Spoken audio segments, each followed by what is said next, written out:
Out in the western Mojave, Arthur B. Ripley Desert Woodland State Park preserves 560 acres of completely raw virgin desert.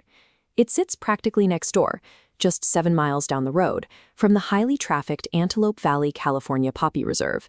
The main draw here is a bizarre, highly localized ecosystem that has barely changed since the last ice age. The soil itself is alive, the trees clone themselves underground, and the junipers change sex. But the label state park sets a specific expectation. Usually you anticipate running water, a visitor center, or a paved loop. Ripley has none of that. It lacks even the most basic recreational infrastructure. To get the most out of a visit, you should adopt the mindset of an archivist. The value here is found in the specific, ancient details protected within the boundary. Let's look at this chart mapping ecological uniqueness against recreational infrastructure.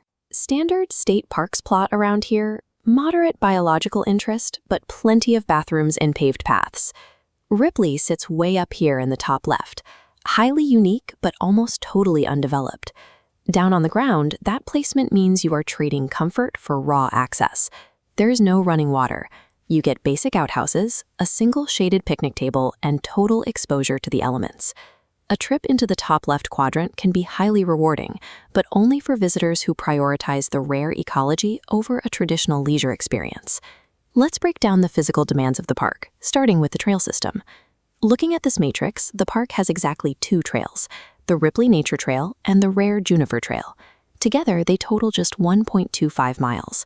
The outcome is a flat, very low-impact walk. Because the terrain is accessible, you don't need heavy hiking boots. This creates a clear trade-off. Athletes looking to burn calories will run out of trail in 20 minutes. But for families or limited mobility, short distances make this rare ecosystem highly accessible. The trail system is short. It optimizes for mental engagement and close observation over physical endurance. The second major variable is the environment itself. Visiting an intentionally undeveloped ecological site like this comes with a stark reality. Even the dirt here is functioning at a complex level. These black spots on the ground are cryptogamic crust, a living cyanobacteria sheath that rapidly absorbs water and locks vital nutrients into the desert floor.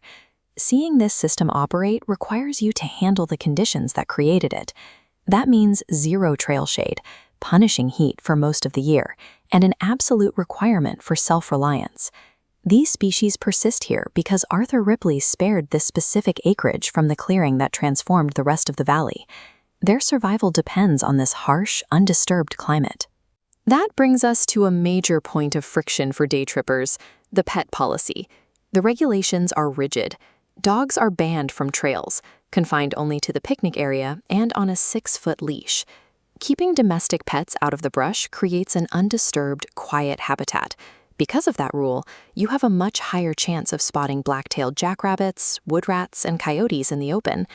The quiet also helps you focus on the deep human history layered into this landscape. Native Americans have utilized this terrain for 12,000 years.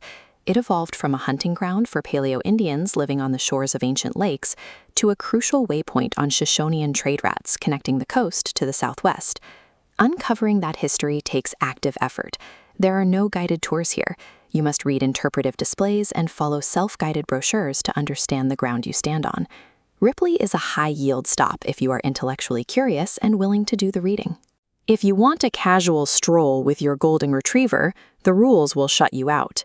Most people driving out this way are actually heading to the famous Antelope Valley, California Poppy Reserve, presenting a logistical choice for your itinerary.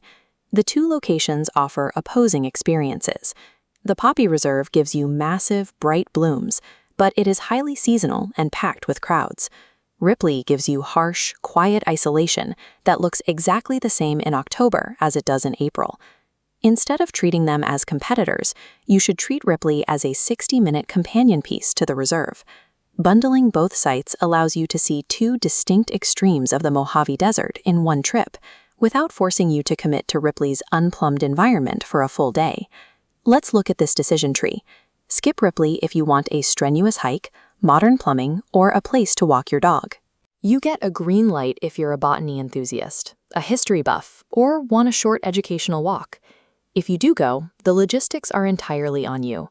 Bring your own water and leave the pets at home. Arthur B. Ripley Desert Woodland rewards close, patient observation. It is a rare chance to see the Mojave Desert exactly as it was centuries ago.